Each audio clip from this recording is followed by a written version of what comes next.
দর্শক, দক্ষিণ আফ্রিকার কেপটাউন থেকে আপনাদের স্বাগত জানাচ্ছি। আমি ফারুক আস্তানা।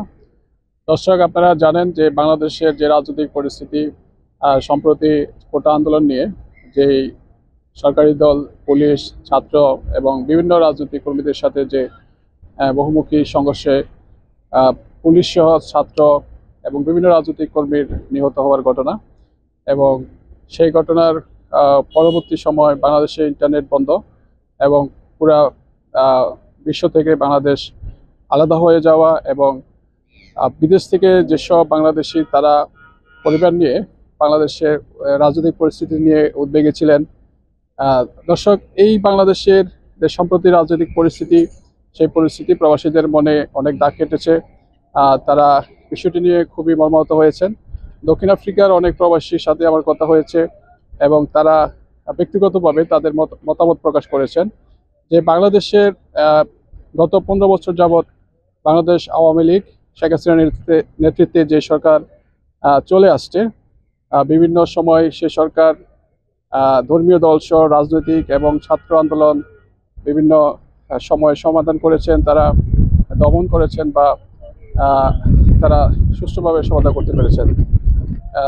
গত 15 বছরের যে রাজনৈতিক বাংলাদেশের যে আওয়ামী লীগ ও শেখ হাসিনা সরকারের যে রাজনৈতিক ধারা চলে আসছে, সরকারের যে ধারা চলে আসছিল, সেই ধারার সবচেয়ে বড় আঘাত বলে মনে করছেন যে এবারের কোটা আন্দোলনের পরবর্তী যেই সহিংসতা, এই সহিংসতা নিয়ে পরবর্তীতে প্রবাসীরা তারা তাদের মতামতে বলেছেন যে নিরীহ ছাত্রদের যে গুলি করে হত্যার ঘটনা ঘটেছে এবং সেই ঘটনার পরবর্তীতে ইন্টারনেট বন্ধ করে পুরা বিশ্ব থেকে বাংলাদেশকে আলাদা করার ঘটনায় প্রবাসীরা তাদের পরিবার সহ দেশ নিয়ে তারা চরম উদ্বিগ্ন ছিলেন।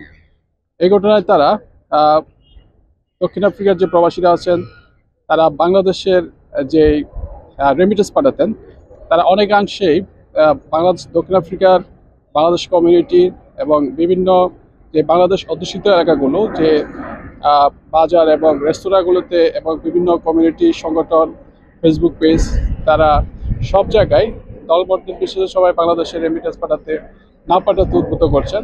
তারা বর্তমান রাজনৈতিক পরিস্থিতিতে তারা সরকারের উপর ক্ষুব্ধ হয়ে তারা সরকারের প্রতি এই ঘটনার প্রতিক্রিয়া হিসেবে তারা বাংলাদেশের রেমিটেন্স না পাঠাতে প্রবাসীদের সচেতন করছেন। এবং আমরা খবর নিয়ে দেখেছি দর্শক, যে দক্ষিণ আফ্রিকায় যে বাংলাদেশি সহ বিভিন্ন যে মানি ট্রান্সফার কোম্পানিগুলো আছে, যেগুলো ব্যবহার করে প্রবাসীরা বাংলাদেশে টাকা পাঠাতেন, সেগুলোতে এখন খুবই ট্রানজাকশন কমে গেছে, প্রবাসীরা টাকা পাঠাচ্ছেন না। এইসব ব্যাপার নিয়ে যেমন বাংলাদেশি যে ব্যবসা প্রতিষ্ঠান প্রভাব ফেলেছে, বাংলাদেশি প্রবাসীদের জনজীবনে প্রভাব ফেলেছে দর্শক। এবং ইতিমধ্যে আমরা জানতে পেরেছি যে বাংলাদেশের যে রেমিটেন্স শাখা, বাংলাদেশ ব্যাংকের যে রেমিটেন্স বিভাগ, তারা গতকাল একটি খবর জানিয়েছেন যে ইতিমধ্যে বাংলাদেশের রেমিটেন্স আসা বন্ধ কমে গেছে। আগে যেখানে এক সপ্তাহে যে একদিনে যে রেমিটেন্স বাংলাদেশে আসতো, তার পরিমাণ গত 7 দিনে সেই পরিমাণ টাকা রেমিটেন্স হিসেবে বাংলাদেশে গিয়েছে দর্শক।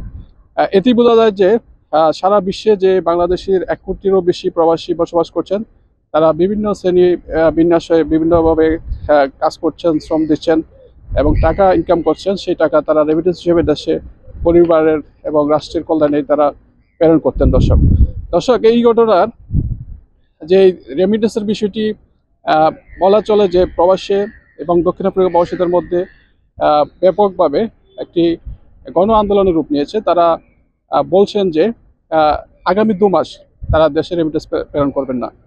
দর্শক, এই বাংলাদেশের যে বর্তমানে অর্থনৈতিক মন্দা এবং বাংলাদেশের রিজার্ভ সংকট বলা চলে, এই সংকটে নতুন করে এই রেমিটেন্স যে এই কোটা আন্দোলন পরবর্তী রেমিটেন্স যে আন্দোলন শুরু করেছেন, বলা হচ্ছে রেমিটেন্স শাটডাউন, সেটি বাংলাদেশের একটি বড় প্রভাব ফেলবে। দর্শক, দক্ষিণ আফ্রিকার কেপটাউন থেকে ফারুক আস্তানা।